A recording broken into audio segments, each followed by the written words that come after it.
would like to call the meeting to order. May I have a motion to excuse Dr. Eugenio due to illness? Roll call. May I have a motion to excuse Dr. Eugenio? So moved. Second, Nishi. All in favor? Aye. Thank you. Daniel, roll call, please. President Mrs. Say, Present? Vice President Mr. Nishi, Present? Clerk Mr. Noyola, Present. Board Member Mr. Beach, Present. Board Member Dr. Rios, Present. Board Member Mrs. Yu. Thank you.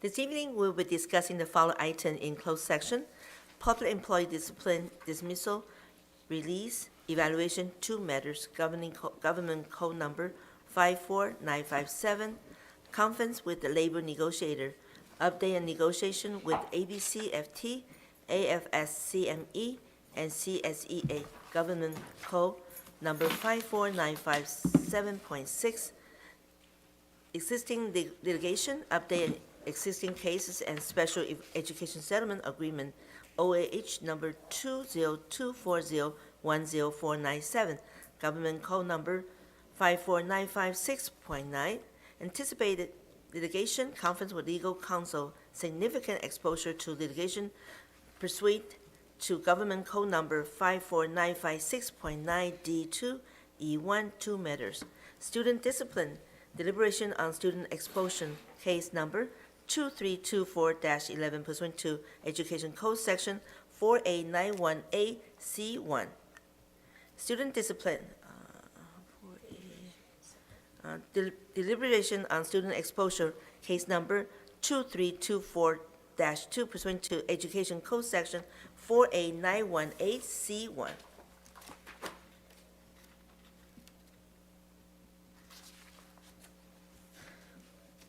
Do we have any public comment on closed section? I do not see any. Thank you. Now we move to the closed section. May I have a motion and second to move to closed section? So moved. Second. Thank you. All in favor, please say aye. Aye. Motion passed 6-0. Okay, now.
Now, the board is back in open section. May I have a motion and second?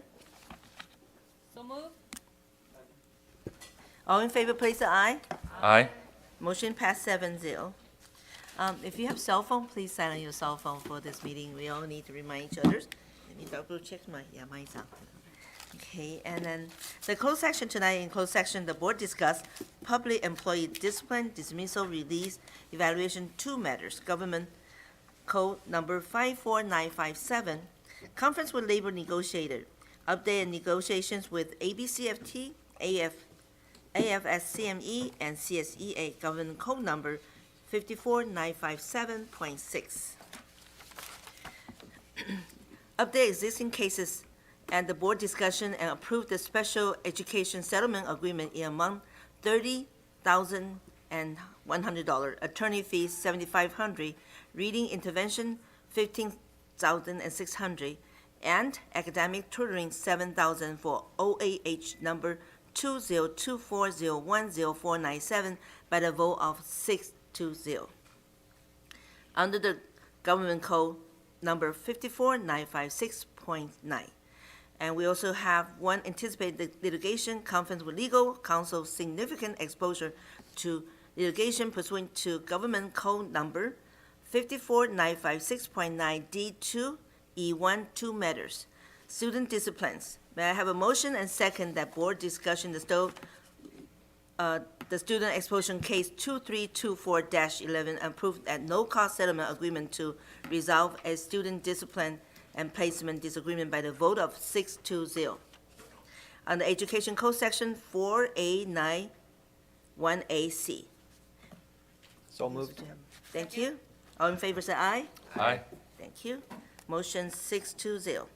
Also, may I have a motion and second that board discussion student exposure case number 2324-2 and approved at no cost settlement agreement to resolve a student discipline and placement disagreement by the vote of May I have a motion and second? So moved. Second. All in favor, please say aye. Aye. The motion passed 6-0. Now it's a good fun part this time. We're going to have a Carver Elementary School. Are they here? Okay. Can you come here to do tonight's Pledge of Allegiance? Thank you.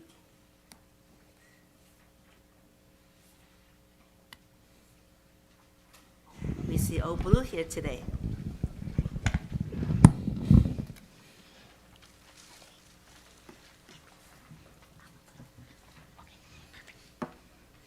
Hi, my name is Katricia, and I will be leading you in the Pledge of Allegiance. Please stand.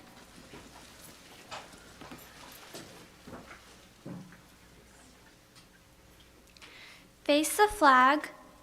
Place your right hand over your heart. Ready, begin. I pledge allegiance to the flag of the United States of America and to the republic for which it stands, one nation, under God, indivisible, with liberty and justice for all. You may be seated. Thank you to my peers, Ka, Chloe, and Paxton for signing the Pledge of Allegiance.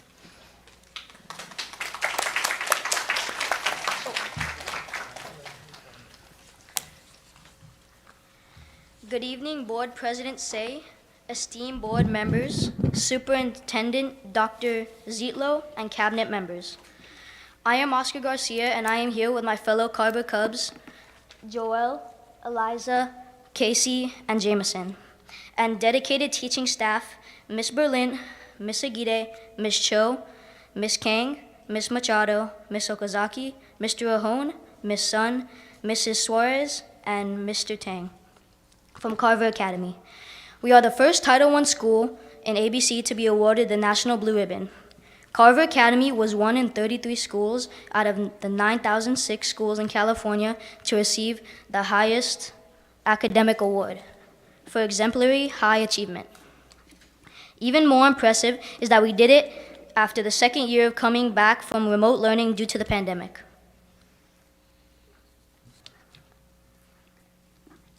We couldn't have done it without the hard work and dedication from our amazing principal and one-of-a-kind teaching staff. Thank you to the board members and Dr. Zitlo for attending our National Blue Ribbon celebration on February 2nd. We will be sharing about the great things happening at Carver and what to look forward to.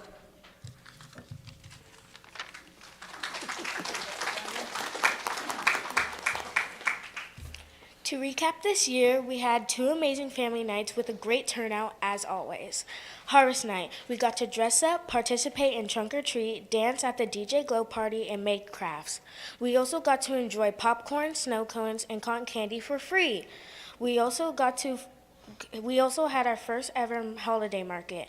Our families and students showcased their creativity by selling their handmade arts and crafts.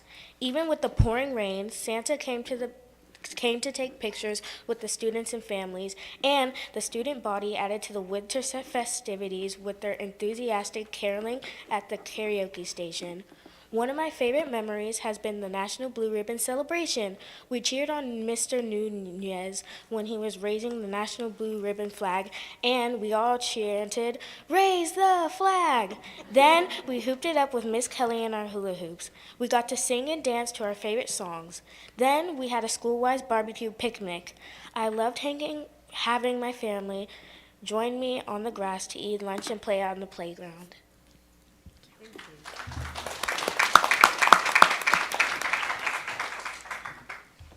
It is an honor to continue our wonderful partnership with the Cerritos Senior Center, who afford us the opportunity to learn from and develop positive relationships with the seniors in our community. In the SPICE program, students from all grade levels work alongside the seniors in different activities. For example, first grade plants seeds and decorate pots.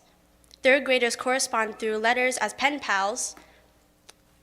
Fourth graders learn California Native Americans and make coil pots. Fifth graders understand the importance of a healthy diet. And sixth graders participate in activities where they learn to show empathy toward different generations. This year, we continue to work on our school-wide positive behavior, which will benefit us all in our aspects of our life. Our students look forward to earning our Carver Cup cash and spending it at our PBIS store, which is open twice a month. Attendance is a major focus for our school. When a class completes a Carver Cares attendance poster, the class gets a special shout out from Ms. Berlin and a class reward.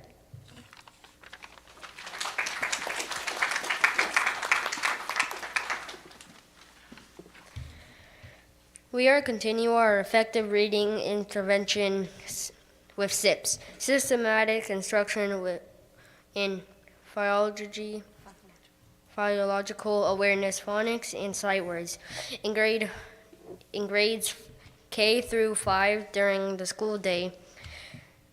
We also have 2 levels of math support classes.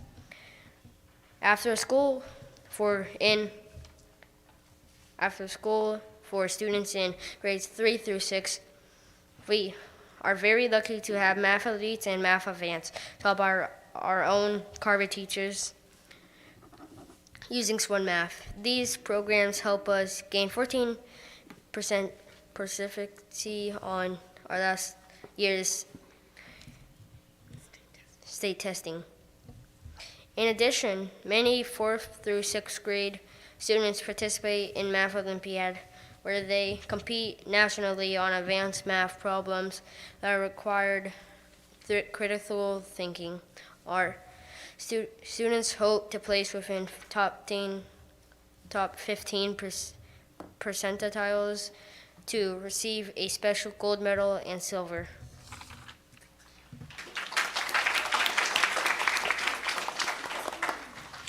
Hopefully there will be no rain on Friday as our 6th graders will take on the seniors in a softball game. The game will take place at Carver from 9:30 to 11 a.m. You're welcome to join us. We have started our spring clusters where all 470 students are participating in enrichment activities that they have chosen, which can range from musical theater to painting and foreign languages. We will celebrate on March 22nd at 9:30 a.m. Please mark your calendars as we hope to have you join us for the enrichment cluster celebration. With the end of the school year approaching, we continue to strive for excellence in well-being and hope to outdo ourselves in the state tests in ELA and math, and May. We would also like to thank all the parents that came to support the Carver students.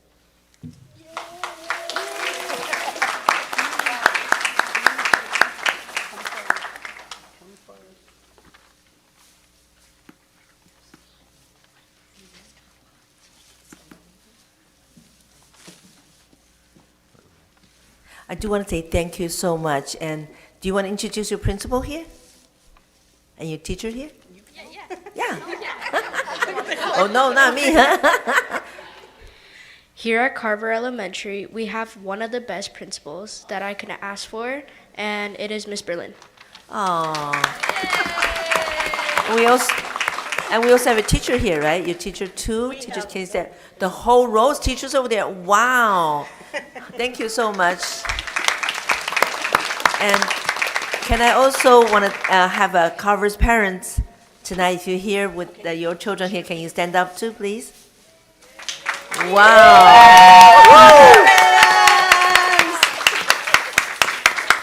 Thank you for bringing them to join with us. I just realized we do have one board vice president. Mr. Ernie has something to say. Go ahead. Oh, no, just, I went to that rally. I practically lost a decibel of hearing there. I think I could hear you from New York City. That was so loud. It was just very enthusiastic.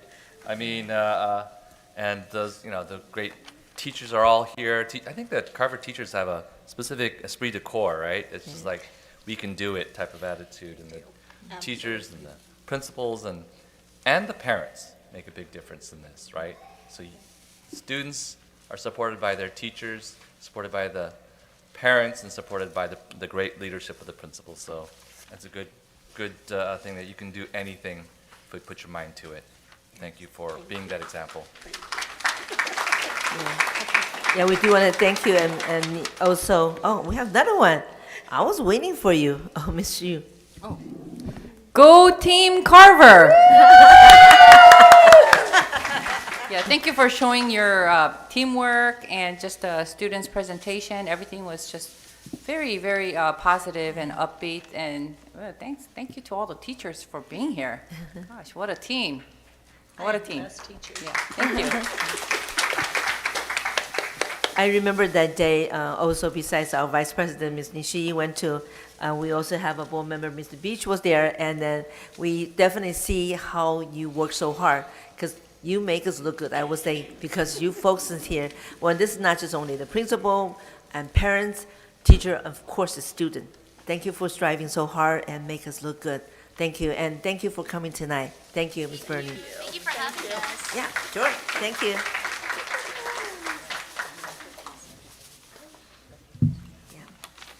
And next one was our presentation recognition on Delta Sigma Theta sorority, and we do have our Cerritos area chapter president here, which is Ronique Tatum.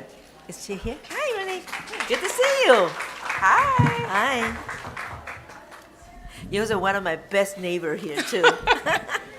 Yes. Sorry about a little louder. Apologize for that. Oh, no problem. Yeah. The floor is yours now. Ms. Tatum. All right. Well, good evening. And again, happy Black History Month. My name is Ronique Tatum, and I am the chapter president of our local chapter here in Cerritos, the Cerritos Area Alumni Chapter.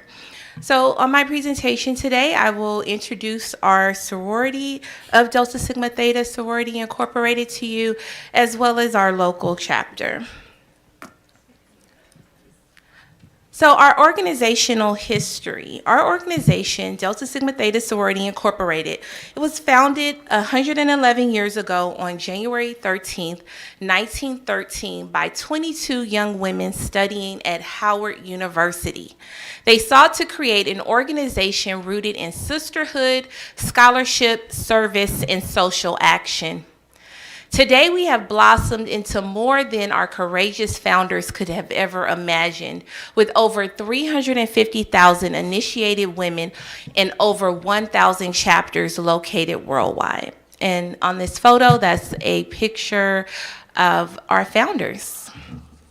And now our purpose. Our organization's purpose, Delta Sigma Theta Sorority Incorporated. It's a private, not-for-profit organization whose purpose is to provide assistance and support through established programs in local communities throughout the world. The sorority currently has 1,000 collegiate and alumni chapters located in the United States, Canada, Japan, Tokyo and Okinawa, Germany, the Virgin Islands, Bermuda, the Bahamas, Jamaica, West Africa, Southern African, United Arab Emirates, and the Republic of Korea. Our mission. The mission of Delta Sigma Theta Sorority Incorporated, we are an organization of college-educated women committed to the constructive development of its members and to public service with a primary focus on the Black community. Now to our local chapter, the Cerritos Area Alumni Chapter, which we have some members here with me today. We were chartered on May 1st, 1999 by 21 members of Delta Sigma Theta Sorority Incorporated. We service the following communities: Cerritos, Artesia, Hawaiian Gardens, Bellflower, Downey, Norwalk, La Mirada, Santa Fe Springs, Whittier, and North Orange County. Our current membership to date in our local chapter is 113 members. And many of our members live here in the city of Cerritos, and they also have children who have attended schools in the school district of ABC Unified, and also currently still attending school in this district. Our programs and service. Our chapter was instrumental in advocating for the city of Cerritos to celebrate Dr. Martin Luther King Jr. Day as a holiday and host its annual MLK Day celebration.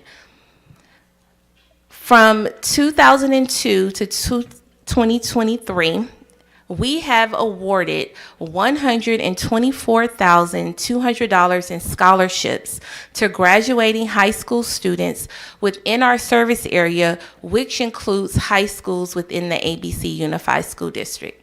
And this year, we are on schedule to award another $20,000 to high school seniors. Let's give ourselves a round of applause. Thank you. Our chapter, we have 3 mentoring programs. These are programs on our national programming. First, we have the Delta Academy. It's a youth program for girls ages 11 to 14. And then we have our Delta Gyms. And GEMS is an acronym for Growing, Empowering Myself Successfully. And that program is for our high school girls ages 14 to 18. And then lastly, we have a mentoring program for boys, junior high and high school, called our Embodied program, which is an acronym for Empowering Males to Build Opportunities for Developing Independence. Our youth programs, they meet every second Saturday during our sorority year in the city of Norwalk, and we have students from schools such as Mayfair, GAR, who have come through our program. We have also collaborated with other organizations within the city of Cerritos, such as the foundation called Crimson and Cream Community Foundation, which is a 5013C. Additional programming that we have participated and conducted in this school district. Our chapter has hosted educational forums for the ABC school board candidates. We have also provided new shoes for children in need at elementary schools Nemis and Hawaiian Elementary School. We have donated children's books to libraries within the ABC Unified School District over the years, and most recently last week on February 15th, we were happy to donate over 400 multicultural books to 19 elementary schools within the district.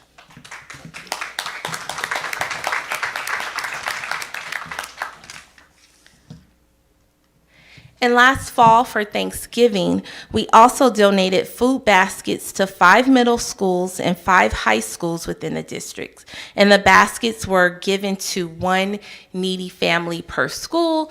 There's some photos of the delivery of the baskets.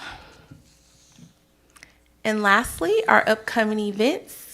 As mentioned, we were chartered in 1999, so this is our 25th year of service, and we will be celebrating 25 years on May 4th in Buena Park at the Los Coyotes Country Club, as well as we have a fundraiser event on March 2nd at Cerritos College. Our fundraising is a very important part of our organization. That's how we're able to award the scholarship monies that we have awarded over the years.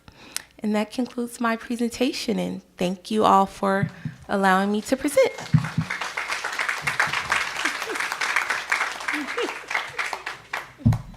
Right, I'm shorter. I just want on the Martin Luther King in Cerritos that day, I met my sister, which is Kim Harris. We both teach in Compton College. Then we were talking about it, and she said, I said, hey, what do you have the book for? She said, well, we're going to donate to the school. I said, all of it to us, right? Yeah, sure.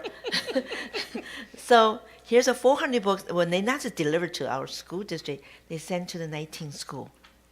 That was so nice of them. And so I invite them to be here to, they had done a lot of work, a lot of things to support our district, our children here. But it's like a hidden things behind that. So I invite them to come here. I'm also going to invite them to join our foundation. So in the future can, do more for our district. I want to do our district, ABC. So I want to thank you so much. And this is what we'll give it to you, Ms. Titan, for your donating multicultural books to the student of ABC Unified Student District. And they definitely will be enjoying it. And my grandkids will too. Okay, thank you And so I want to much. thank you. Do you want to have people come? Yeah, you want to take a picture? Can we have more coming up? Oh, Don got it?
Next one, introduction. Okay, I'm sorry. Next one's the introduction, Head Start Parent Policy Committee. And we have such honor to have Dr. Evelyn Hart, Director Child Development and Special Program. Dr. Hart, go ahead. Come on up.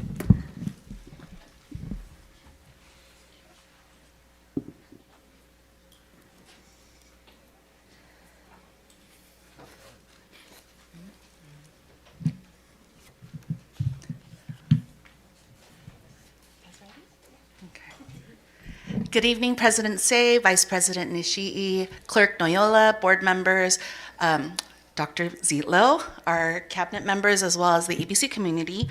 On behalf of the ABC Child Development Department, I am excited to highlight Head Start and introduce the Head Start Parent Policy Committee to the board. But before we do that, I would like to introduce and recognize some of our amazing child development administrators who are also here with us, and they are truly instrumental in leading the various child development programs that we have. So first we have Dr. Rebecca Lynch. And Dr. Lynch is one of our newest administrators to ABC. She has a wealth of experience, but the child development programs have truly been thriving and growing under her leadership. So I just wanted to recognize her. And we also have Miss Vanessa San Martin. She is our coordinator of child development programs as well as the interim Head Start director. And I also see several of our Head Start staff, teachers, and family service workers in our audience. So if I can have you guys please stand up and be recognized. So I see some of our Head Start classroom teachers, our family service workers, our TOSAs. They are all in the audience. So truly the program would not be what it is today without all of their support and help. I'm going to go ahead and turn it over to Ms. San Martin, and she is going to introduce the Head Start Executive Policy Committee members composed of our current Head Start parents. I'm a little shorter. Thank you. Good evening, Madam President Say, esteemed Board Education, Superintendent Dr. Zietlow, Cabinet, and community members. I appreciate this opportunity to showcase our Head Start program this evening. Our ABC Head Start program serves 154 students ages 3 to 5 years old on 7 campuses across our district, which include Aloha, Carver, Hawaiian, Kennedy, Melbourne, Nemus, and Willow. Our primary focus lies in the early education, fostering school readiness among our students, and moreover, we prioritize family well-being by offering a range of services encompassing nutrition, oral, mental, and overall physical health, as well as our resources for students with disabilities. We actively engage families in a setting and achieving goals, providing comprehensive support to help them realize their aspirations. Tonight, I have the honor of recognizing the work of our Head Start staff and introducing parents serving as the Executive Policy Committee board members. The committee serves as a vital policy group representing various Head Start school sites, actively contributing to the collaborative decision-making process and playing a crucial role in the strategic planning Head Start program activities. And a special thanks to Board Clerk, Mr. Noyola, for being our policy committee board liaison. Allow me to introduce our executive PC board members. We have our policy sergeant of arms, Taylor Ann Williams. She is currently a parent at Carver. We have our PC secretary, Christina Day, and she's a parent at Nemus Head Start. And our policy committee vice president, Said Gallegos. And she's also here at Nemus Head Start. And then our president, Miss Maria Flores, who's currently a Willow Head Start. Ms. Maria Flores will be sharing a few words highlighting her experience with Head Start and some of her responsibilities as a policy officer.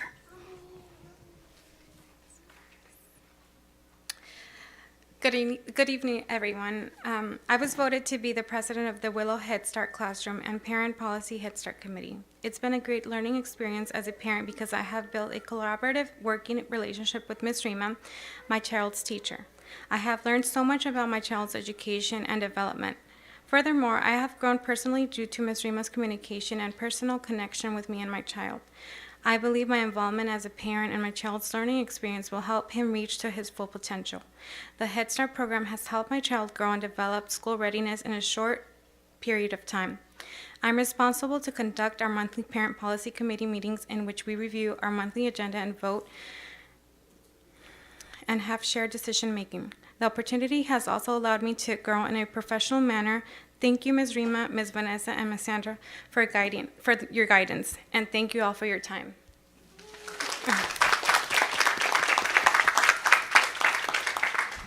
So thank you again to all of our parents who are here with us on the policy committee. I just want to say for Head Start, I think this is what makes Head Start really exemplary as a program. They really do a great job in terms of involving parents, getting them also leadership experiences and responsibilities. So really, truly getting our students at the youngest age, getting them set and getting our parents set for just being involved with their children's education. So another big round of applause for our wonderful parents. And before I close, we do want to recognize the passing of a very valuable member of our Head Start parent community, Miss Yvonne Cotronio. Some of you may remember her as she has also been standing here before the board. She was also a part of our parent policy committee in Head Start for many years. She was a former parent at Willow Head Start and continued on as a community representative for the Head Start Parent Policy Committee, and also served at the county level for the Lakeville Policy Committee as well. She was an avid supporter of Head Start, and her devotion to children and ABC community will definitely be missed. So we just want to make sure that we recognize her. I know that Lakeville will also be recognizing her because she was truly a huge supporter of the Head Start program.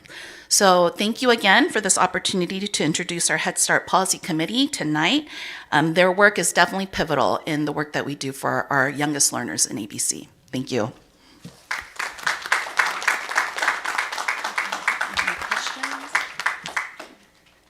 Any questions or comments? I have a board clerk, Mr. Noyola. Thank you, President Say. I just wanted to also thank the parents of the Executive Parent Policy Committee. I know it's a lot of work, but I think this is the best introduction for what it actually is to be an ABC student. It's a partnership between parents and educators. So I think as a Head Start student myself, I think it's the best thing for our kids to start their educational journey here at ABC. So thank you, guys. Next one will be our Vice President, Mr. Nishii. It's hard to follow that one up, actually, but you know, you guys do amazing work. I mean, I've seen, not that Whitney's a goal, but my daughter was friends with somebody who started in Head Start and went all the way to Whitney and reached her academic dreams, and that's what you parents are doing. You're enabling your families to go as far as you possibly can go, and I applaud you for that. Thank you. And I too want to thank you so much. I used to be the Head Start, one of the liaison there, and I watch all our friends in here, the parent there, so focused on early childhood education. You make the difference on your children, also to the others too. I always believe early childhood education is the best for our kids from the beginning, their life, and they change that. And we are the one you are the one leading, make changes on your children and others. I want to thank you. I also want to thank you, Dr. Hart, and with your staff working so hard and devoted to the early child ages kids, and that make difference. I want to thank you again. Appreciate it. Our board really want to say thank you very, very much, especially outside the weather, so drive safely, go home. Thank you. Thank you. Before we go to the next item, I'd like to also recognize we have one of our teacher councilwoman, which is Melissa Ramoso, and she's right here. Thank you very much for attending our meeting today. So the next one is the 2023-2024, our local control accountability plan, LCAP, middle year update report on Dr. Castro, our Assistant Superintendent Academic Services. Dr. Castro, it's yours now. Thank you very much. Good evening, everyone. I just wanted to make sure I made sure you have the right documents. You have two important documents. One looks like this. It has the LCAP goals laid out on both sides. And then you have the PowerPoint presentation in front of you to follow along. I know it's a kind of a long presentation, but trust me, there's lots of pictures. We'll try to go as quickly as possible. This is a very important mid-year point to be discussing this. As you know, the California dashboard was released in December, and so one of the requirements in making sure that we're following state guidelines on our local control accountability plan is to make sure that we're providing you a mid-year update as to the progress of our goals and our actions and services, and ensuring that we're gathering input from our community, which is part of the discussion for today. First and foremost, I want to recognize the team that's involved with the Local Control Accountability Plan. As you know, this is a district-wide effort, and so you see members of our cabinet here. But with us this evening is our Director of Pupil Services, Dr. Soko Verduzco, if she could please stand to be acknowledged. Dr. Myra Lozano, our Director of School Services. Oh, stay standing. Dr. Evelyn Ha, who you just saw, who's our Director of Special Programs. Dr. Christine Balbuena, who's our Director of Elementary Programs, and Dr. Ricardo Lois, who is our CWA and School Services Director. The reason I want to acknowledge them is because it's a tremendous amount of work to really make sure that these programs are being implemented and are serving our students at our school sites. And on the back end, which I know you're familiar because you see this every year, there's about 100 and some page document that has to be submitted to the county and to the state. And they're the team that helps me put everything together. So thank you for your efforts and your hard work. Next, we're going to talk about briefly what are the local control accountability plan, kind of what are the areas that the state requires us to look at. And they really want us to look at three major items. One is the conditions of learning at a school site and across our district. Two is what are the student outcomes, the data, right? The achievement data for test scores, but also chronic absenteeism, suspension rates, graduation rates, those other metrics. And what does our engagement look like? So everything that we do in ABC is around those three areas. And you'll see in the presentation tonight, it's also directed to the specific needs of our student groups. So in this visual, I use this a lot with our community, and I use this when I'm speaking with some of our educational partners to gather input is the difference between what we normally do when we provide school sites with staffing and versus what we do through the LCAP with really looking at equity is we're making sure that students receive the things that they need. So in this example, you see it's the same bike, no matter if you're tall, short, or you're differently abled, versus under equity where you see the bike is designed for the specific student, whether they're tall, short, more of an adult, a younger learner, or whether they have different abilities. And so that's really our goal in the LCAP is to provide different services for the different needs of our student groups. All of this is based on data, and that determines our actions and services and then determines the funding support that we received. Most recently, our data was released on December 15th. We've been doing data analysis with our school sites as well as the district to really look at where we are and comparing it to our own metrics and our progress. The data that the state released, unfortunately, is a few months behind because most of that data is from the spring of 2023. That's what was released on December 15th, versus our up-to-date data, which is looking at our own benchmarks and our own tracking of where we are with chronic absenteeism and suspension rates for this year. Next, there's a very specific timeline we have to follow. As you can see, I've highlighted the point to where we're at. We are currently going out into the community. We have several parent information nights and information gathering. We just had one on February 7th, and I was so happy to see that there were 50 plus families there to provide input on the LCAP. That's our parent advisory committee around that. And so we're gathering all that information to help us write next year's LCAP and to find out what is the community's experience with the LCAP services and actions, as well as interviewing students, as well as gathering input from our administrators and our teachers through various forums, as well as surveys. And as you can see, all this is set up so that we come back in June to provide a public hearing on the new LCAP for the 24-25 cycle so that we can receive the appropriate funding by July.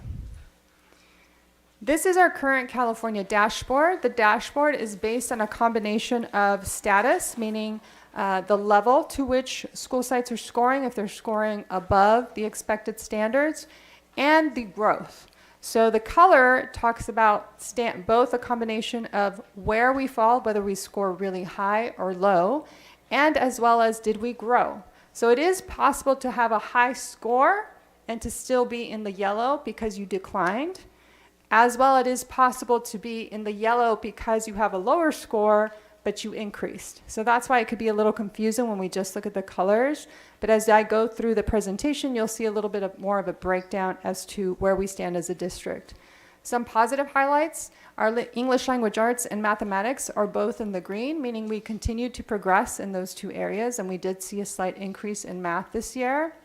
Our college and career indicator is high. That's the only one that looks like a cell phone bar there at the top. That's really talking about how many students are achieving those A through G requirements that are necessary to go into a UC or Cal State, and so we're at the high level. But you can see the top row, we have some work to do with chronic absenteeism, suspension rate, English learner progress, and graduation rate. And those are all the areas that you'll see in the actions and services we're trying to make sure we address this school year. So again, the reason for this snapshot was just to give everyone in our community a quick highlight on some of the main actions and services. And it is somewhat of a report card across the 6 goals. It's two-sided. The first side is 1 through 3, and the back side is 4, 5, and 6. The green means that we've completed or it's an ongoing implementation. The yellow means we're planning to implement, but because of timelines or other factors, they have not been implemented yet. For example, you'll see summer school is in the yellow, but that's because that typically doesn't happen until June. So we will go through each of these goals, and you can see the different color or the kind of report card method that we've taken here. So for goal 1, we have achieved all the actions and services. In goal 1, it really talks about basic services for learning, again, referring to those learning conditions. Do we have appropriately credentialed staff? Are we training our staff? Are we providing the type of learning environment where students have textbooks and they have all the necessary materials that they need? So in looking at our data, we have 99% of our teachers appropriately credentialed. The area where we continue to struggle is in special education, which is a statewide issue. And we do have 100% of our facilities that were inspected passed with high safety standards, so that's good to hear. And we have provided all of our students in our schools with the appropriate instructional materials, as well as our average class size being 25:1 at this point across the district. That may vary depending on the school site, but that is the average across our district. One quick program to highlight is our extensive para-educator professional learning that we've added this year. We did a 2-day summer training, and we've continued to do ongoing trainings throughout the year. Our paraprofessionals are really important in supporting our teachers, not only in the special education classroom, but in the general education classroom as well. And they provide support with behavior modification, English learner support, other crisis prevention kind of items. And so we make sure that they're appropriately trained for that. In our 2-day training, they received an overview, and they've been receiving more intensive training as the year moves on. For goal 2, we have implementation of our state standards. This is really talking about our core subject areas and what kind of support and services we're providing to our students to increase their achievement in English, math, and science, as well as other content areas. So we really have highlighted our professional learning around data analysis. It's really important for our teachers and our school sites to kind of track how students are progressing, and so we've provided that support. We have our Math Steps program, which continues to be implementing across school sites, and that is about offering tutoring services either during the school day or after school. Science Olympics is in the yellow here because Science Olympics typically occurs around April, and so we haven't implemented that yet, but we are planning to, as well as support for GATE programs. That's an ongoing. We have several certifications still happening for our teachers, so although some of our teachers have attended professional learning, we're still ongoing with that effort, and that's why you see that in yellow. So where do we stand as of today in terms of our student supports, or I'm sorry, in terms of our academic achievement? First, you can see on the screen our elementary math and ELA benchmarks. 62% of our students are scoring at or above grade level, and that's a 3% increase from the first benchmark that students took in August and September. So the second benchmark is currently wrapping up, but that was the first benchmark that was given November, December. Then in math, we see 57%, and that's a 4% increase from initial benchmark. So that increase is important because that's what we want to see, right? We want to see ongoing progress from the beginning to the mid to the end, that they're moving toward those grade level goals. And you can see this similar results for our secondary. Secondary excels more at the ELA side than the math side, but as you know, math gets more complicated as you go into the secondary world, so that could be a reason for that. Not only do we look at broad strokes, but we also look at what's happening with our grade levels. So I just wanted to give you kind of a sneak peek when I talk about data analysis with our staff and with our administrators and teachers. It's because we do dig a little deeper into the data. Here you can see that we've compared the scores currently on our benchmarks with last year's scores. This is specific to ELA. You can see that in 3rd, 6th, 8th, and 9th, just to give you kind of broad strokes across elementary, middle, and high school, that we're on a good track, that we see some improvements from where we were last year, or students are scoring about the same. In math, though, we have some concerns. You can see that in 3rd, 6th, and 9th grade, we are scoring better than we did last year, but that is not happening currently in 8th grade. So that's important for us to know so that we can stop mid-year and think about what do we need to do to better serve our 8th graders and to really help them improve their academic achievement in math. And so that's some of the reasons why this mid-year update and our data analysis is really important, so that we can catch that mid-year and improve our efforts, or double our efforts at least in certain areas. Just to highlight for you, for elementary, and actually I was interviewing, I go across school sites and visit school sites, not only to visit classrooms, but I also interview teachers to ask them about their experiences and how we can better support them.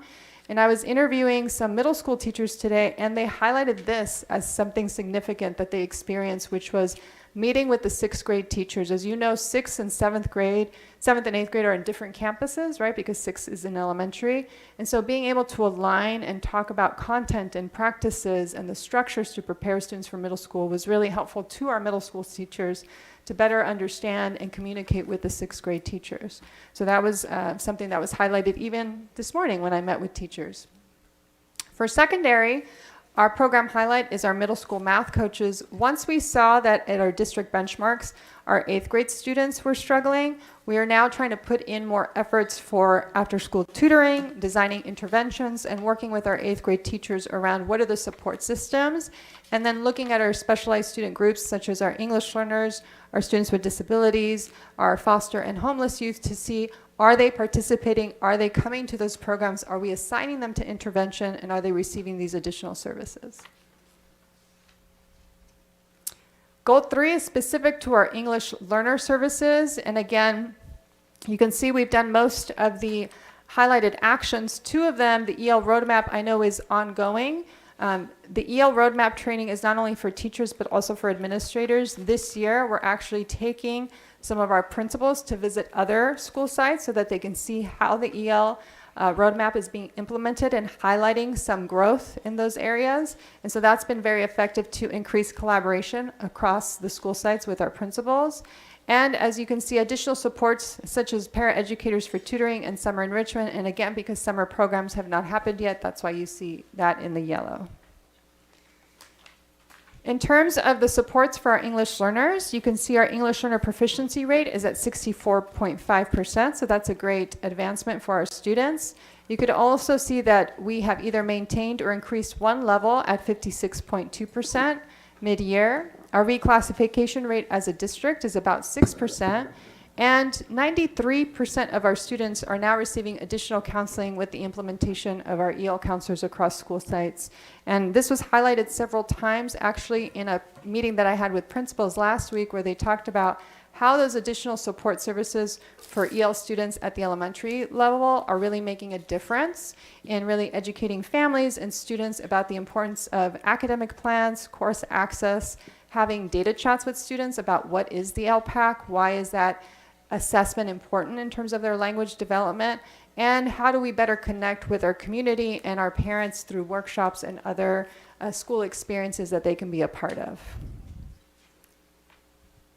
For goal 4, this is specifically about college and career access. A lot of this has to do with credit recovery, making sure students are graduating on time, summer enrichment programs. Our equity officer is part of this because that's also part of the learning conditions and course access, making sure students have technology, making sure we continue to support our teen parent program, and AP preparation and coursework support. As you can see here, our A through G pass rate has actually been increasing over the last 5 years. And we had a jump this year from last year of about 1.2% with our new A through G pass rate. And then we have 89% of our AVID students meeting college entrance requirements and 100% of our students receiving support with some kind of comprehensive technology device. And for our AP exams, we have 78% of our students who take the exam passing with a score of 3 or higher, which is a really high percentage. As you know, not only do you have to take the AP class, which isn't considered an honors class, but then you have to pass the test in order to receive the credits when you go to college. And so that's a really high percentage for our students. In talking about course access and really thinking about what students need, we were looking at what is the enrollment by subgroup, because that's part of equity, right? Making sure all the groups are able to access some higher advanced coursework that will help them get to college. So you can see our enrollment has been steadily increasing over the last 3 years. You can see that most of our subgroups, except for the low income, had a little bit of a dip from last year to this year, have either increased or maintained our enrollment. And so we're always asking ourselves the question, what do we need to do to improve that? Because we want students to have every opportunity possible to really see themselves as college bound and increase their chances of going to college or to go to a trade school if that's what they desire. So one of the program highlights that you'll see as an item today is to add AP courses that more of our students will find accessible. And so we are looking to implement Advanced Placement Capstone Diploma Program in ABC. That is a 2-year program that helps to support students with college-level research. The first year is AP Seminar. Students take that class in place of their English class, so it does give them English credit as well. They get to choose a topic from the real world that they would want to research and start to evaluate that from different perspectives. And then in year 2, they design a research study, again around that topic of personal interest. And it's much like a dissertation where they then present to a panel, and that's what decides whether or not they pass their AP program. So both years they receive AP credit, elective credit when they go to their college of choice. So this is much more accessible for some of our students who may not necessarily want to take AP Calculus or AP Physics or some of the other programs, but they're interested in learning something about the world around them. And so it's a really exciting opportunity for many of our students. For goal 5, now we're talking about our school climate. And this is around our attendance, chronic absenteeism, our targeted student well-being interventions, making sure we have mental health professionals at all of our school sites, and following those positive behavior intervention systems. You can see that 2 of those are in the yellow, mostly because the California Healthy Kids Survey just recently went out. I saw myself as a parent, I got a notification to, to sign for that, and so that is why those are in yellow. Our chronic absenteeism rate, 10.7%, that's actually, in this case, you want to see a decline. So that's a huge decline for us, which we are very happy and proud of. I think last year we were still feeling some of the effects of the pandemic and had still a lot of absences related to that. And so we've seen that kind of calm down this year, and we've been doing a lot of efforts as a district to really talk to families about the importance of attendance and hold SART meetings. And so that kind of has made a difference with our families and community in improving our chronic absenteeism rate. Our attendance rate is currently at 94.6%.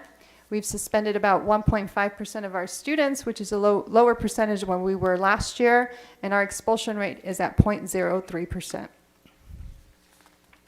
Some additional metrics for this that are important to note is that we also take perception data here, where we ask students what they feel about safety. So currently, when students take the California Healthy Kids Survey, they have a question about, do you feel safe at school? And so this data is based on last year.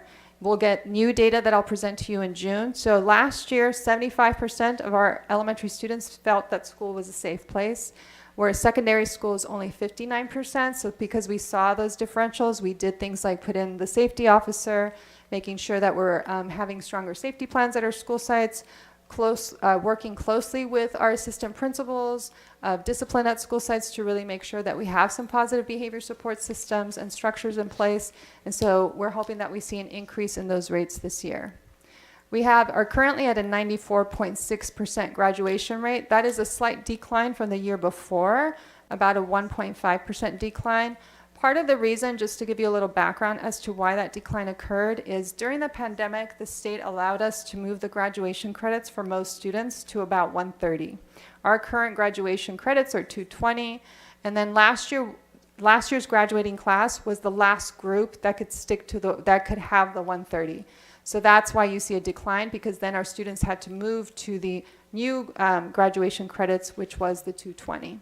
So I'm sorry, 2 years ago was the last graduating class. This spring was the first time they had to do 220, and so that's why you see the dip, was that it was difficult for students who were still struggling to then meet the 220 requirement, which was a change for them. And then you can see our dropout rate, which has mostly to do with our fifth-year seniors and those that do not get to finish graduating at a 5.4%.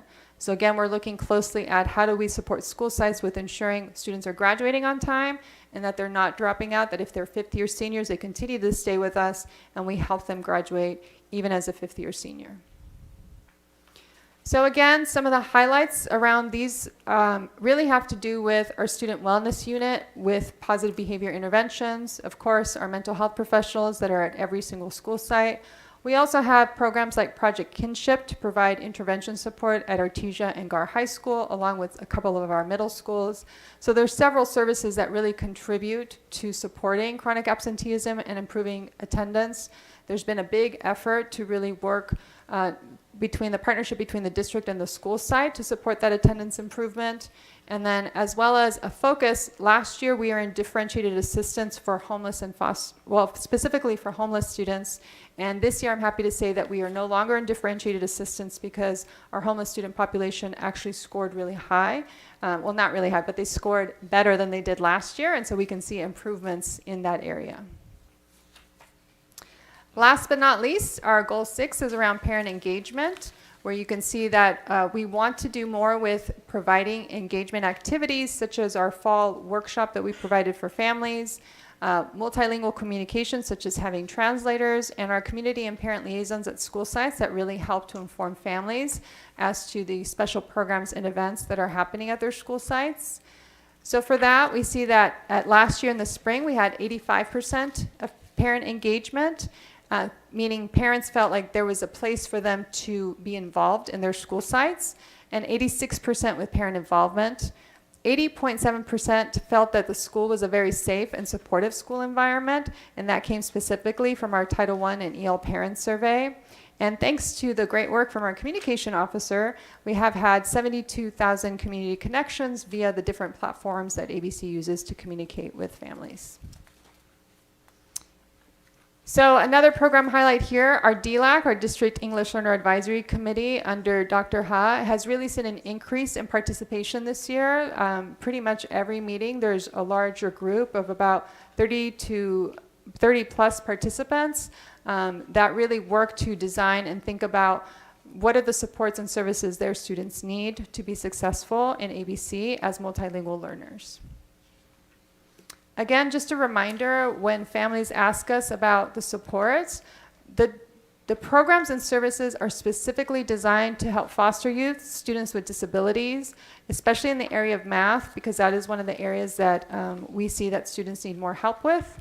English learners, students without permanent housing, and low income. Now, we offer the services specifically designed for them, but we do offer it across the board because in that way, like for example, summer school, all students who qualify and who need summer school can take summer school, but summer school is specifically designed to address the needs of these specific student groups, going back to the bicycle example that I started with. And just a reminder, we do have parent engagement forums throughout this month. Actually, this Thursday, we have our virtual option for families. I saw recently a notification went out to families to remind them. So hopefully some of our families can attend either virtual or in person. February 28th, we're at Carver Elementary at 9:30 in the morning. And on Thursday, February 29th at 5:30 p.m. at Haskell Middle School. And this is where we gather as much input as possible from families about the programs that they like, any new ideas that they have. And we take all that information to try to develop the new LCAP for this coming year. Now, Tuan told me that I have to present this part, even though he's the numbers person, so I will do my part. So one of the important parts of the LCAP is also to make sure that we're spending our dollars specific to the services and programs. So you can see there's 3 components to the LCAP. There's the base grant, which you see there in the orange, and that's really dependent about our ADA. The second aspect is our supplemental grant money, and that's really dependent upon the percentage of eligible students that we have. So it's the specialized groups that I talked about earlier. And then concentration grant is an additional support once you reach a certain amount of the specialized support of students, then who needs that additional support? And this year we qualified for some, not every year that changes, so that we did qualify for some of those additional funds this last year.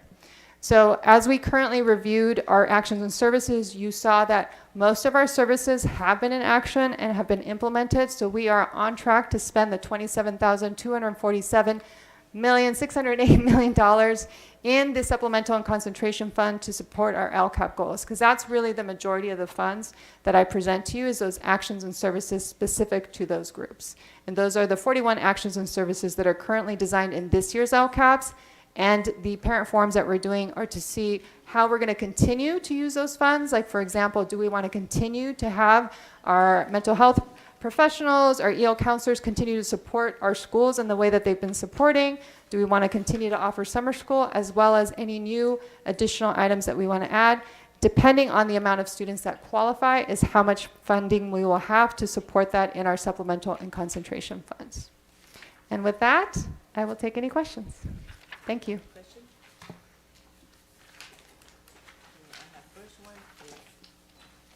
Thank you. I have first one with Board Member Dr. Olga Rios. Thank you, Dr. Castro. Very good data. I think my comment is usually along the use of the LCAP funds. I know that we advocate in a big way for those subgroups like our EL students. Did we see a big increase in our reclassification? I noticed it was 6%. Was that an increase or decrease from last year? Our mid-year rate is not as high as last year. Last year was our highest reclassification rate, which I believe was above 20% last year. So we're not as high in our reclassification at the midpoint. But again, we are constantly reclassifying throughout the year. And so we'll relook at student data and continue to work on reclassification by the end of this school year. Thank you, because I know a big allocation was for the EL counselors, and I think that we keep wanting to see those numbers increase. Sometimes, again, is it a language issue or is it an academic issue? But I know the importance of reclassifying students, so I do monitor that. The other thing is that we advocated in a big way for assistant principals, and I know it's halfway through the year, but I guess this is a message to principals that, we want to see positive, or the bar, I guess, move more in regards to discipline, in regards to academics, in regards to attendance. When we start to discuss the idea of, do we want to continue to fund these programs? Are they giving us the results we want, basically? So those are the two things that I wanted to comment. And yeah, we'll continue to monitor. Thank you. Next one is the Vice President, Mr. Nishii. Thank you, Madam President. I just have 3 questions and 1 comment. The 25-to-1 class size ratio, that's based upon the current budget numbers that we have for the federal funds that help us with that. How long do we plan or hope to continue that 25-to-1? Thank you for the questions. With the ESSER funds, the federal funds, the one-time COVID funds are all 3 of them, ESSER 1, 2, and 3, are expiring this September. The state, however, provided funding one time to extend that for hopefully another 3 years through the Learning Recovery Block Grant, if you remember, and the Art and Music Instructional Block Grant. Other than the Prop 28 music block, that's a different proposition. So with those 2 funds, we are looking at and try to leverage that and try to extend all the services in the ESSER program for at least 2 years, if not another year. Now, we may not be able to do everything, but substantially most of it, especially keeping class size low, especially at the Title I school. Thank you. You answered the question. Yes. I appreciate that. How many students do we have in GATE? I don't have that number in front of me right now, but I can provide that to you in Thursday notes. Okay, I'm just trying, because it'd be nice to have a little bit of funds, because I know we don't put a lot of money into GATE, so to the extent that we can assist with that. I noticed that the African American group is substantially higher in terms of the AP test. I mean, that's a pat on everybody's back here, because that's a pretty big jump in relation to all the other groups that are out there. What do we attribute that to? Do we have any idea? One of the reasons I believe and that we've been looking at is just the high number of parent involvement and the increased support. with the Black Family Circle that has been implemented in the last 3 years. Part of that is the counselors and the administrators that are part of that group providing information to families about how to enroll in AP classes, the importance of AP. They do a whole data analysis day with our families that are part of the Black Family Circle. So I think that parent education, that parent involvement, having a space for our families to ask questions within the Black Family Circle is really one of the main reasons why we see such a big improvement in that area. So then maybe if we did the same thing with the other groups, which I noticed that we are doing that with the other areas, because I mean it's practically at par, which is exactly what we want out of these things. Although it is a small population group, but yeah, I think that's great. And also the last one is just a comment, so I don't want to take any more time, but thank you for this report. It's not just all roses and sunshine, but it's realism and what we need to focus on in terms of the math and the other things that are out there, and a plan forward to address some of the issues that we have out there. So I very much appreciate that. Thank you. Thank you. We also have one, I'm sorry for interrupting, we also have a councilman from Cerrito City, Mr. Frank Yokoyama. Thank you for attending our tonight's meeting. Next one, we also have our board clerk, Mr. Noyola. Thank you, President Say. My question is kind of a two-parter. I know for secondary schools, the school safety report was at 59%. Do we know what is some of the, the main points that students attribute to having that score? And second part is, how are we doing anything to work with students to get their input to try to see how we can make them feel safer at schools? Thank you for the question. Yes, there's additional questions within our CHIC survey that kind of can point to a few things. One is specifically bullying online, social media, those kind of aspects seem to be higher in the last few years, especially after the pandemic. So that is one area that we're addressing. In addition to that, we do student voice forums at every single secondary school site with both middle school and high schools, and I know that in the past we've asked principals to select students, but we now randomly select students so we can get a good cross-section of what is really happening out there and making sure that our students have a voice to say that. And so one of the questions, because I've attended several of these, one of the questions that we ask students that is one of the ways we want to make sure students feel safe is, do you have an adult on campus that you can go to? And so that's one of the important things, to make sure that students feel like they are comfortable, and if they don't feel safe, they have someone to talk to, whether it be a teacher, an MHP, an administrator, the SIA. And so we're gathering more of that information to see what kind of supports and structures do we need to put in place so that students have more adults on campus that they can go to when they don't necessarily feel safe or when they have something happening with them. Thank you, and thank you to the team that put together this report. It's outstanding, all the numbers. Thank you. Thank you, Dr. Castro, and the staff for you providing such a wonderful middle year report. We really appreciate it, and we also see there's some room need to improve. And then please give us update for the next couple months. Thank you. Anything else? Thank you again. Thank you, staff.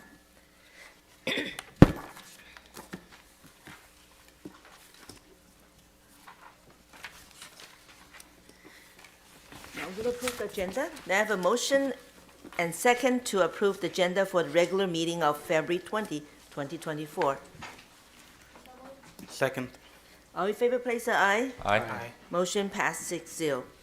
May I motion to approve the minutes of the regular meeting of February 6, 2024. I need a motion and second. So moved. All in favor, please say aye. Aye. 6-0.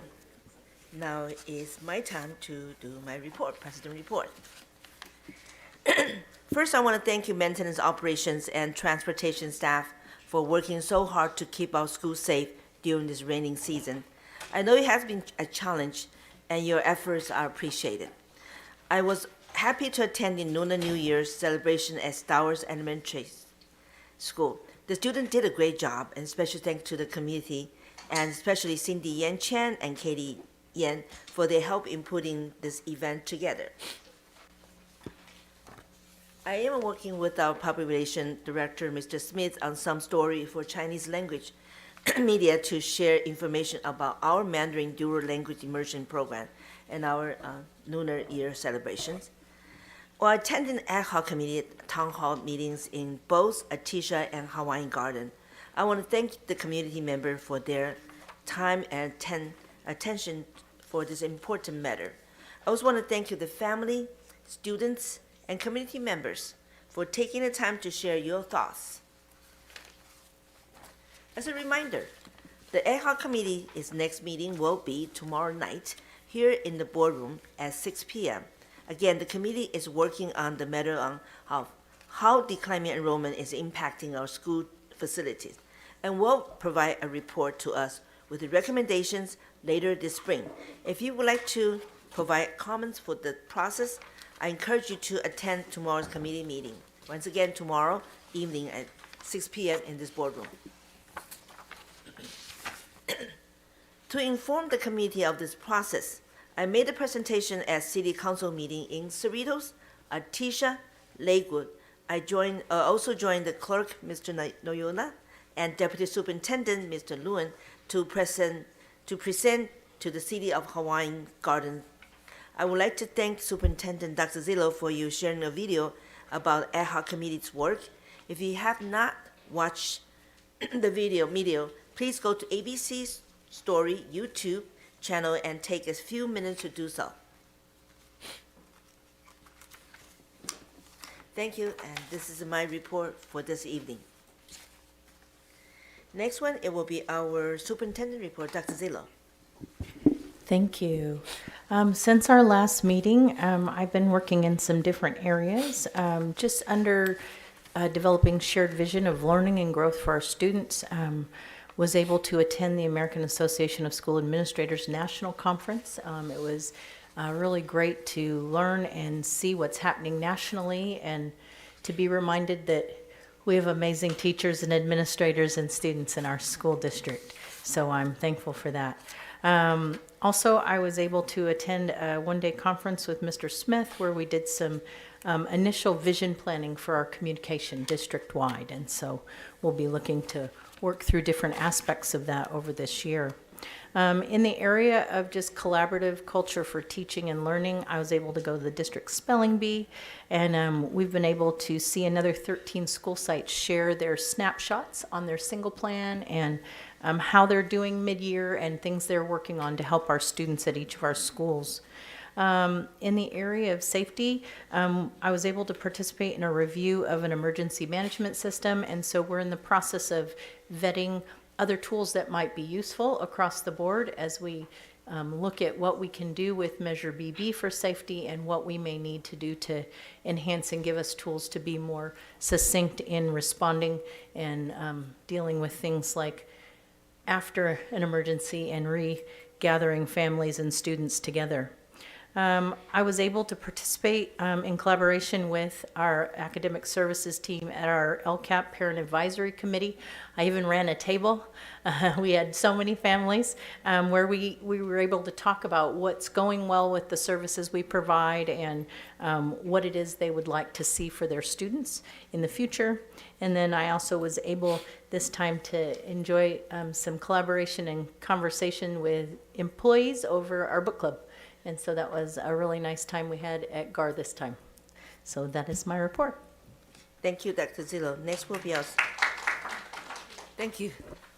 Next one will be our student board representatives, and this is from GAR High School. We have Malik Manago and Caitlin Tan for GAR High. Thank you.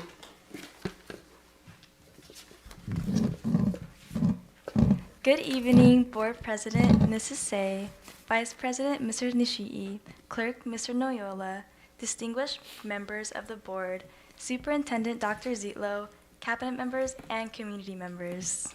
My name is Malik Manyago. And my name is Caitlin Tang. We're here to present our board report for GAR High School. The class of 2024 has held class bonding activities where we took the senior class to watch a movie at Harkins Theater. Upcoming activities they'll be holding are the Senior Privilege Day and Grad Bash. They're currently finalizing arrangements for Calendar Rose, which is a senior award ceremony and graduation. The class of 2025 has raised tremendous funds for their Dippin' Dots fundraiser, which are sold daily. Since they are hosting this year's prom, the theme will be voted upon by our student body. There are many theme options to choose from, such as the Masquerade, the 80s, the Roaring 20s, Candy Paradise, and more. The class of 2026 has been hard at work these past months, participating in GAR's annual Dia de los Muertos event. They also hosted this year's winter formal. The theme was a trip to the Northern Lights. Currently, they're all working hard to plan fun events for their class, as well as collecting photos for their senior year candle rose. The class of 2027 has had 3 successful fundraisers throughout the school year. The primary event they have been working on, Sadie Hawkins, was held last week Friday and themed Under the Sea. We had a successful winter and fall sports season at GAR, with multiple teams qualifying for CIF. Our co-ed wrestling team and girls wrestling had an impressive season. We celebrated our senior athletes and held a successful gym rally. Lastly, 2 athletes of the quarter were chosen for their leadership and dedication. Our spring season has started with wins from our softball and baseball teams. The GAR Marching Gladiators had an outstanding marching band season this past fall. They won the CSBC State Championships, dominating in music, visual, general effect, percussion, and Currently, the GAR instrumental program is hard at work. The jazz programs, the percussion, JV Winter Guard, Varsity Winter Guard, our Scholastic World Indoor Drumline, Concert Band, and Wind Ensemble. Soon, Varsity Guard will be traveling to San Diego to compete in a Winter Guard International Regional, and in 2 weeks, the Wind Ensemble will be performing at CSUF, Cal State Fullerton. Display cases throughout the school are updated, as well as bulletins for upcoming events. We collected canned foods, bagged products, and frozen meals for Thanksgiving, alongside donating multiple toys to the Salvation Army for our December toy drive. We distributed 1,200 red ribbons during our Red Ribbon Week, and in January, we held a Yellow Ribbon Week rally for Suicide Prevention Month. We are now preparing for Multicultural Week in March. Our open house was held on January 25th, which was a great success. GAR merch was sold, delicious food and drinks, and club boots were presented. To kick off the second semester, the annual spelling bee was held, and it was a success. For our honors and AP level competition, our winner was Joseph Mock. Our CP competition winner was Zena Correas. Congratulations to our winners and everyone who participated. Now lastly, we would like to present Dr. Zietlow with her very own GAR jersey. Oh, no.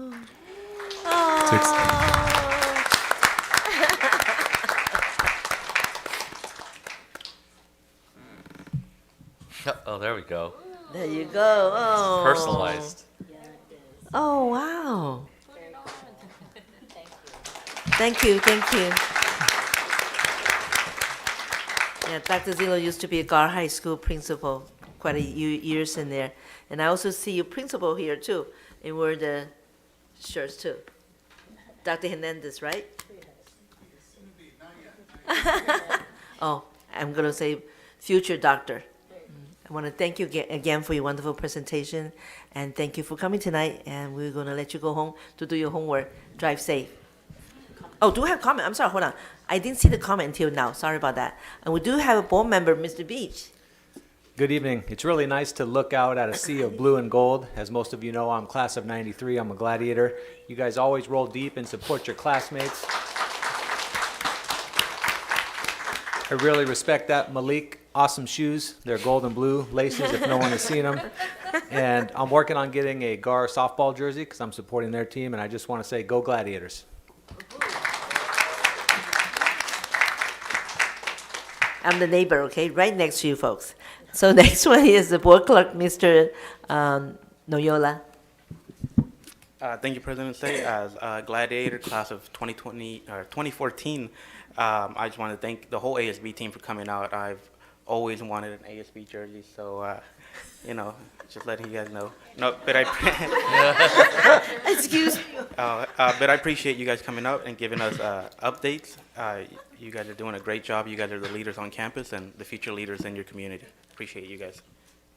I also want to remind you, Dr. Rio's son goes to the GAR High School, and we have Miss Yu's daughter used to go to GAR High School. And then back in Eugenio too, so, and I'm the neighbor right next to, I can walk to your school.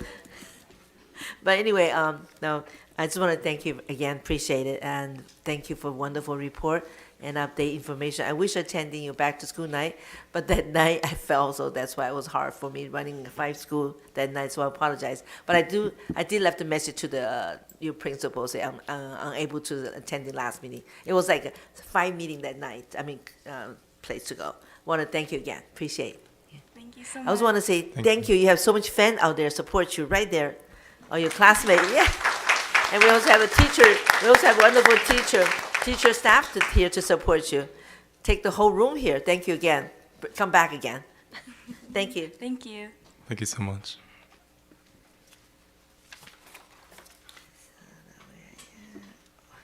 Next one is very important. It's our employee representative report. President, you're okay. Thank you, Ray. So next one's our public comments. Clerk Noyola, do we have any public comments? Yes, we do.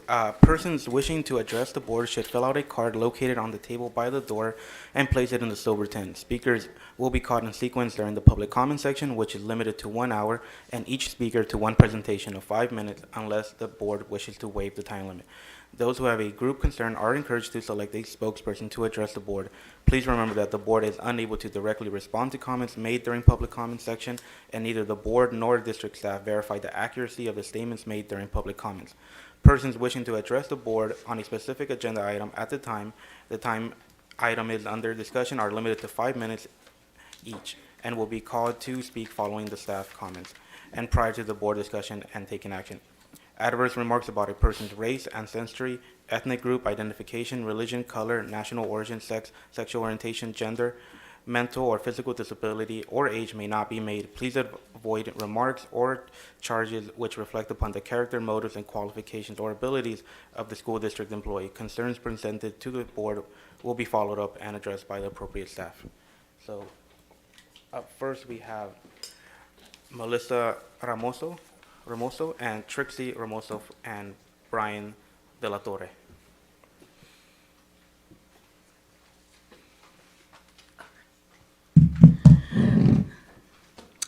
Good evening, President Say, Vice President Nishi, Clerk Noyola, Trustees Present, Trustee Dr. Rios, Trustee Beach, Trustee Yu, and the hardworking staff of ABCUSD. I'm Melissa Ramoso, current council member and former mayor for the great city of Artesia.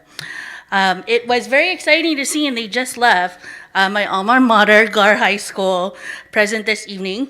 I'm very jealous of the ASB jersey that you have, Dr. Zietlow. So I'm with you, Trustee Noyola, for getting our own jersey too, because I was an ASB board member, under your tutelage. So I'm actually here tonight filling my auntie duties on behalf of my nephew Xavier, who is a proud Carver student who just got into Whitney High School. By the way, great job to the Carver students that were present. He is a bit shy and not like his aunt and didn't want to come. So I will read the following statement by him regarding the surprise of cancellation of the district's track meet, where schools run as a team and have understood the importance of perseverance and camaraderie. Hello, my name is Xavier, and I am a 6th grader in the ABC Unified School District. And I wanted to say that my friends and I have been looking forward to the track meet since it's our last year at our elementary school. And for track to be canceled, it wasn't very ideal. So if you can, please bring it back so we can run as a team, please. Thank you. So those are my comments from my nephew, and thank you, board, for indulging me tonight. And actually, my brother-in-law and my sister will follow after. Thank you.